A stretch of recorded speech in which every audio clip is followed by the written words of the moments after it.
வணக்கம். காடேஸ்வரா கிச்சன்லேருந்து கலா பன்னீர்செல்வம். இன்னைக்கு நம்ம பச்சை சுண்டைக்காயை எப்படி மோரில் போட்டு வச்சு நம்ம வத்தல் மாதிரி பண்ணலான்னு பார்க்கலாம்.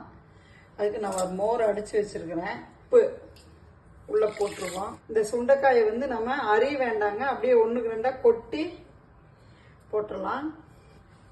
சுண்டைக்காயை நல்லா கழுவி காய வச்சு எடுத்து வச்சுருக்கிறேன். இப்போ இதை எப்படி தட்டி போடணும்னு பார்க்கலாம்.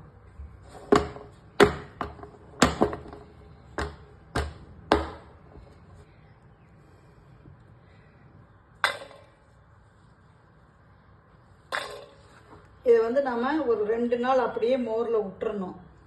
2 நாள் கழித்து கொஞ்சம் நேரம் எடுத்து வெயிலில் வச்சுட்டு மறுபடியும் சாயந்தரம் எடுத்து மறுபடியும் மோருக்குள்ளேயே போட்டு வைக்கணும். இது மாதிரி ஒரு 3 நாள் பண்ணி எடுத்து வச்சோம்னா சூப்பரான நம்மளுக்கு சுண்டை வத்தல் ரெடி ஆயிரும்.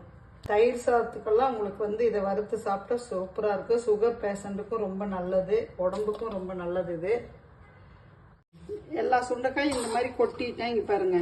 இப்போ இதை இந்த மோரில் நம்ம இப்படியே கொட்டிடுவோம்.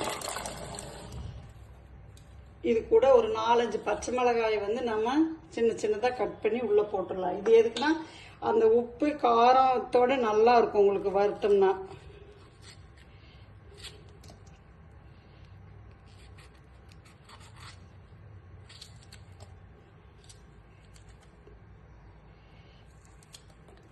போட்டு நல்லா கலப்பி வச்சிருக்கு.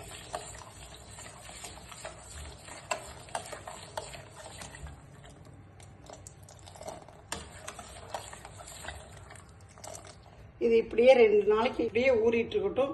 ஊறினதுக்கு அப்புறம் பார்க்கலாம். இந்த சுண்டைக்காயை மோரில் போட்டு வச்சு ஒரு 2 நாள் ஆயிடுச்சு. இப்போ பாருங்க, இதை வெயிலில் போட்டுட்டு இந்த மோர் இப்படியே வச்சுருவோம் ஃப்ரிட்ஜில். மறுபடியும் சாயந்தரம் எடுத்து இதே மோரில் போட்டு வைக்கணும். உங்களுக்கு ஒரு 2 டைம் அந்த மாதிரி பண்ணிங்கன்னா நல்லா மோர் குடிச்சு சூப்பராக இருக்கும் இந்த வத்தல் உங்களுக்கு. அதனால இப்போ வடிச்சிருவோம்.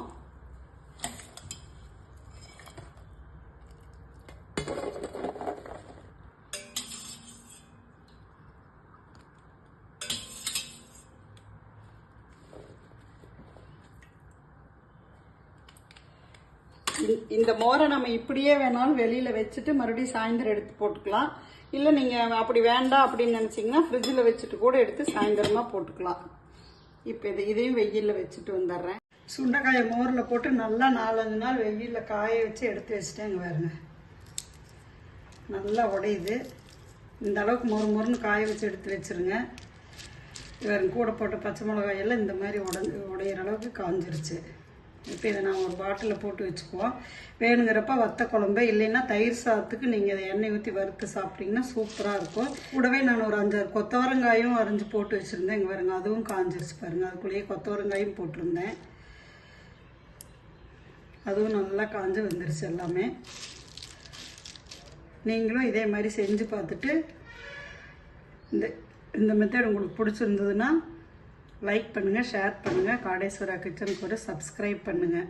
இது நம்ம இந்த மாதிரி வெய்ய காலத்தில் சீசனில் கிடைக்கும்போது இப்படி போட்டு வச்சுக்கிட்டோம்னா ஒரு வருஷத்துக்கெல்லாம் நம்மளுக்கு எந்த பிரச்சனையும் வருது. ஒரு வருஷத்துக்கெல்லாம் பூச்சியே பிடிக்காது. இது நல்லா இருக்கும். நீங்களும் இது மாதிரி செஞ்சு பாருங்கள். நன்றி. இப்போ எண்ணெய் காஞ்சிருச்சு. இந்த சுண்டைக்காயை நாம் வறுக்கலாம் பாருங்கள்.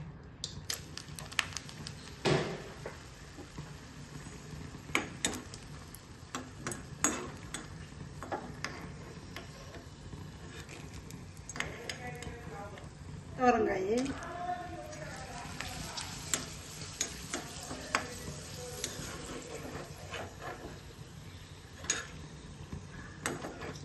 இந்த மிளகாய் அரைச்சி போட்டிருந்தோம் இல்லையா, அது